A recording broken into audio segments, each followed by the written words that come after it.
அனைவருக்கும் வணக்கம். தமிழ் கேஎஸ்ஆர் சேனலில் கண்ணதாசனுடைய அனுபவ மொழிகள் என்ற தலைப்பில் தத்துவம் என்று சொல்லக்கூடிய தத்துவ கருத்துக்களை பார்த்துக்கிட்டு இருக்கோம். இன்றைய பார்க்கக்கூடிய தத்துவ கருத்துக்கள்: கடவுள் ரகசியம் என்றொரு நெருப்பையும் மௌனம் என்றொரு அடுப்பையும் அதற்காகவே வைத்திருக்கிறான். ஆனால் ஆழமான பள்ளத்தில் கிடக்கும் நெருப்பு கூட தன் புகையை வானலாக விட்டுவிடுகிறது. கடவுளுடைய ரகசியம் நெருப்பு மௌனம் என்ற உருவகப்படுத்தி சொல்லியிருக்கின்றார். பிரிந்தவர் மீண்டும் சேர்ந்திருக்கும் போது அழுதால் கொஞ்சம் நிம்மதி. பேச மறந்து சிலையாயிருந்தால் அதுதான் தெய்வத்தின் சன்னதி. ஆசை உணர்ச்சி இல்லாத பெண்ணுக்கும் கூட ஆதிக்க உணர்ச்சி இருக்கிறது. பறக்கின்ற பறவையும் பூச்சியை பிடிக்கிறது. ஊர்ந்து செல்லும் பள்ளியும் பூச்சியை பிடிக்கிறது. ஊர்ந்து செல்லக்கூடியது பறவைகள் எல்லாமே பூச்சியை பிடிக்கின்றது. அதாவது ஆசை என்று சொல்லக்கூடிய கருத்தை சொல்கின்றார்.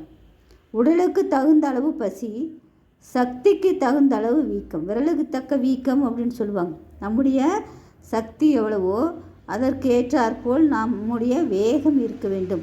அதிவேகம் ஆபத்தை தரும் என்பர். அதுபோல் நம் உடம்பு எவ்வளவு இருக்கோ வயிற்றினுடைய அளவு பசிக்கு ஏற்பதான் நம் உணவு உண்ண முடியும். அதே போல் நம் சக்திக்கு ஏற்பதான் நம்முடைய வாழ்க்கை முயற்சி செய்யும். தாய் நாயானாலும் குட்டிகளுக்கு தேவதை தானே.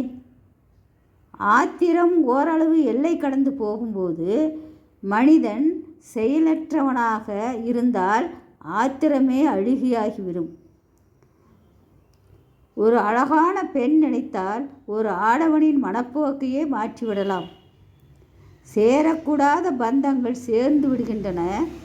அவை பிரியக்கூடாத நேரத்தில் பிரிந்து விடுகின்றன.